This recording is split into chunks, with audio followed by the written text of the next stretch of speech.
El avance del derecho jurisprudencial parece indetenible. Algunas constituciones, sobre todo la Constitución ecuatoriana, autoriza a su Tribunal Constitucional realizar una labor de nomogénesis, es decir, la posibilidad de reglamentar, regular y legislar mediante su jurisprudencia. Constituciones estatales en México, como las de Querétaro, la de Chiapas y la de Veracruz, autoriza a sus cortes respectivas, que hacen las veces una suerte de tribunal constitucional también, a realizar esta labor nomogenética. Todo este fenómeno para algunos representa un avance, lo llaman evolución, otros lo llaman revolución. Nosotros estamos en la otra vereda, a los que nos parece una suerte de involución o desviación del derecho constitucional y del derecho procesal. No siempre en nombre de la mayor protección de los derechos fundamentales puede desarrollarse una figura así.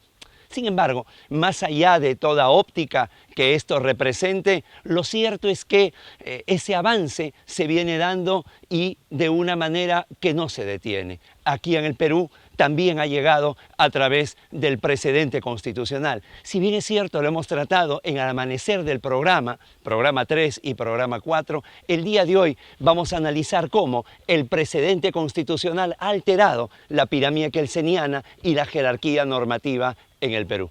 Soy Guido Aguila Grados y este es el programa número 92 de Tribuna Constitucional. El precedente constitucional, la teoría del cuello de cóndor, siempre desde la maravilla de Iquitos. Bienvenidos todos. La pregunta a realizarnos es la siguiente: ¿qué lugar ocupa el precedente constitucional en la pirámide kelseniana en sede nacional? El tema resulta asaz complejo porque, en primer lugar, en toda la Constitución peruana, a lo largo de sus 206 artículos y 16 disposiciones finales y transitorias, no aparece la palabra precedente. Si tuviéramos toda la Constitución peruana, desde la primera a la última letra en Word, y ponemos control V, no aparece la palabra precedente. Recién aparece en el Código Procesal Constitucional, sin embargo está en el título preliminar, un lugar que definitivamente no regula nada, no establece con cuántos votos es que esto se convierte en un precedente con una realidad vinculante, tampoco señala en qué caso se va a dar. Es una institución, si se quiere, regulada por la jurisprudencia del Tribunal Constitucional, casi como una institución de naturaleza pretoriana. Y entonces para algunos señalan, no, los precedentes tienen rango de ley en esa labor nomogenética que tiene el Tribunal Constitucional a través de sentencias aditivas, reductoras, sustitutivas y a la vez sobre todo de este tipo de precedentes, por lo cual un caso que inicialmente es inter partes lo convierte luego en una regla jurídica erga omnes, se señala eso, que tiene un determinado rango de ley, que se iguala al poder legislativo.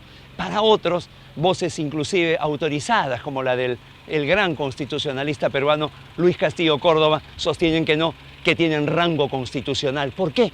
Porque el precedente proviene de la interpretación que se realiza de la Constitución, de tal manera que finalmente si aceptamos que las leyes de reforma constitucional, justamente que provienen de un poder constituido como el Congreso, son capaces, luego de cambiar la Constitución, de tener este rango constitucional, ¿cómo no?, en el ámbito relacionado a los precedentes. Si bien es cierto, no constituyen una reforma, en muchos casos constituyen con su interpretación una mutación, un cambio, en el caso, digamos, en el escenario más grave, y si no, en un desglosamiento, en una suerte de complementación del texto constitucional. Nosotros no compartimos ninguna de las dos teorías, ni que tenga un rango de ley, nos parece que tiene un rango superior, pero también nos negamos a la posibilidad de que tenga rango constitucional, de que se asimile el precedente a una norma que provenga casi de una suerte de poder constituyente. En los primeros años que se desarrollaba el precedente constitucional peruano, hubo un artículo muy importante del profesor Cristian Donaire Montesinos, donde lo titulaba El precedente a la peruana. Y es cierto, nuestro precedente constitucional poco o nada tiene que ver con la tradición del precedente del common law.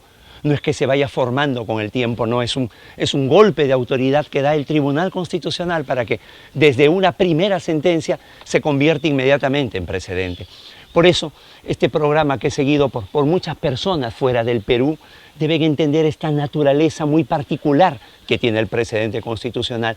Ya en programas anteriores hemos visto cómo en el cross-constitucionalismo es fundamental, importante entender la idiosincrasia, el ambiente, el sentimiento constitucional que tiene cada país. En efecto, la profesora Graciela Álvarez, docente de análisis del discurso jurídico en la maestría de Derecho Procesal de la Universidad Nacional de Rosario, en Argentina, nos entregó una lectura. Se llamaba Me van a tener que disculpar, de Eduardo Sacheri. Eduardo Sacheri es el autor de un libro que es La pregunta de sus ojos, que sirvió, como no, de basamento para la película El secreto de sus ojos, que ganara un Oscar en el año 2010 a la mejor película de habla no inglesa. Bueno, pues este mismo autor, Eduardo Sacheri, en este artículo, Me van a tener que disculpar, justamente lo que trata es de identificar lo que es un sentimiento, si no de todos los argentinos, de muchos de ellos, un sentimiento muy, muy argentino.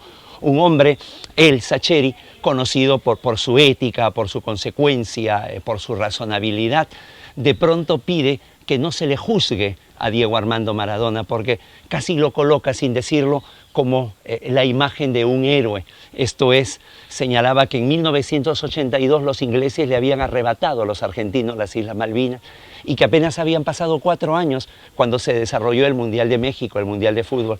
Y sin embargo, si una cosa, es bien, no tiene nada que ver con la otra, el argentino se sentía satisfecho. En el primer gol a los ingleses con la mano sabía que estaban robando, que esto es contrario al deporte, pero me van a tener que disculpar. Ellos también nos robaron y así nos sentimos vengados. O en el segundo gol, es el gol más maravilloso de la historia de los mundiales, él se regocija señalando que cada vez que lo repitan va a ser una humillación a los ingleses, a quienes no solamente le habían quitado su territorio en el fin del mundo, sino también le habían arrebatado cientos de vidas de soldados argentinos. Y esto, que es en una persona, en un autor, en un escritor como Eduardo Sacheri, luego se traslada al común de la gente argentina. De ahí viene cómo hasta el día de hoy se le tiene una devoción a Diego Armando Maradona, insisto, no de todos, pero sí de una gran parte, e inclusive en su labor como entrenador, a pesar de que tiene dificultades para moverse y tiene dificultades al hablar producto de sus excesos. Esa misma naturaleza, para que se comprenda un fenómeno tan ajeno como en el fútbol, lo pedimos que se comprenda acá, para el precedente constitucional en el Perú, ante una Corte Suprema que normalmente no genera una doctrina jurisprudencial o una jurisprudencia trascendente, ante un poder judicial que genera cierta desconfianza, entonces el Tribunal Constitucional se empodera y uno de sus productos jurisprudenciales, el precedente constitucional, resulta tener esta fuerza que, repito, para algunos le dan inclusive el rango constitucional.